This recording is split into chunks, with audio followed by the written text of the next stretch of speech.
2027 மேஷ ராசி முக்கிய பலன்கள். 1. தொழில் மற்றும் உத்தியோகம் கரியர். ராகுவின் சாதகமான நிலை. 2027 ராகு உங்கள் ராசிக்கு 10ஆம் இடத்தில் தொழில் ஸ்தானம் சஞ்சரிப்பதால் வேலையில் அபாரமான வளர்ச்சி இருக்கும். புதிய பதவிகள் அதிகாரங்கள் தேடி வரும். தொழில் மாற்றம். நீண்ட நாட்களாக வேலை தேடுபவர்களுக்கு மிகப்பெரிய நிறுவனங்களில் வேலை கிடைக்கும். வியாபாரம். சொந்த தொழில் செய்பவர்களுக்கு புதிய கிளைகள் தொடங்கும் யோகம் உண்டு. வெளிநாட்டு ஒப்பந்தங்கள் மூலம் பெரும் லாபம் கிடைக்கும். 2. பொருளாதாரம் மற்றும் நிதி ஃபைனான்ஸ். பணப்புழக்கம். இந்த ஆண்டு பொருளாதார ரீதியாக ஒரு பொற்காலமாக இருக்கும். குருவின் பார்வை உங்கள் ராசிக்கு லாபஸ்தானத்தில் விழுவதால் வருமானம் பல மடங்காக உயரும். சொத்து சேர்க்கை.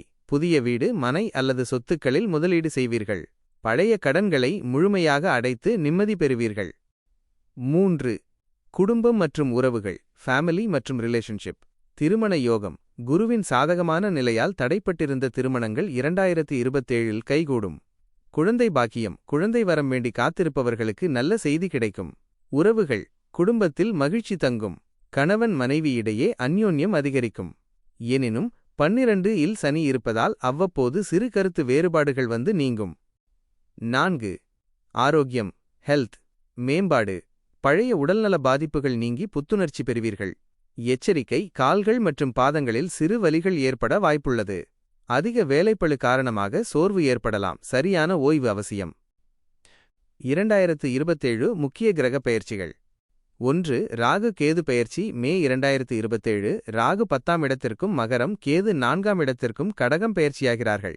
இது தொழில் ரீதியான மிகப்பெரிய வெற்றியை குறிக்கும். 2. குரு பெயர்ச்சி நவம்பர் 2027. குரு பகவான் உங்கள் ராசிக்கு 6ஆம் இடமான கன்னி ராசிக்கு பெயர்ச்சியாகிறார். அதுவரை 5ஆம் இடத்தில் இருப்பதால் சுப பலன்கள் அதிகமாக இருக்கும்.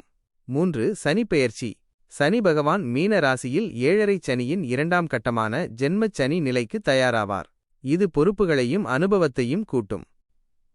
2027 கவனமாக இருக்க வேண்டியவை. ஜென்மச்சனி தொடக்கம் 2027 இன் இறுதியில் 7.5 சனியின் தாக்கம் சற்று அதிகரிக்கலாம். எனவே அகங்காரத்தை தவிர்த்து நிதானமாக செயல்படுவது நல்லது. முதலீடு, ஜாமீன் கையெழுத்து போடுவதை தவிர்க்கவும். பரிகாரம். குலதெய்வ வழிபாடு. ஆண்டு தொடக்கத்தில் ஒருமுறை குலதெய்வ கோவிலுக்குச் சென்று வாருங்கள். சனி வழிபாடு. சனிக்கிழமைகளில் ஆஞ்சநேயருக்கு வடைமாலை சாத்தி வழிபடவும். முருகன் வழிபாடு. செவ்வாய்க்கிழமைகளில் முருகனை வணங்கி வர தைரியமும் வெற்றியும் கிடைக்கும்.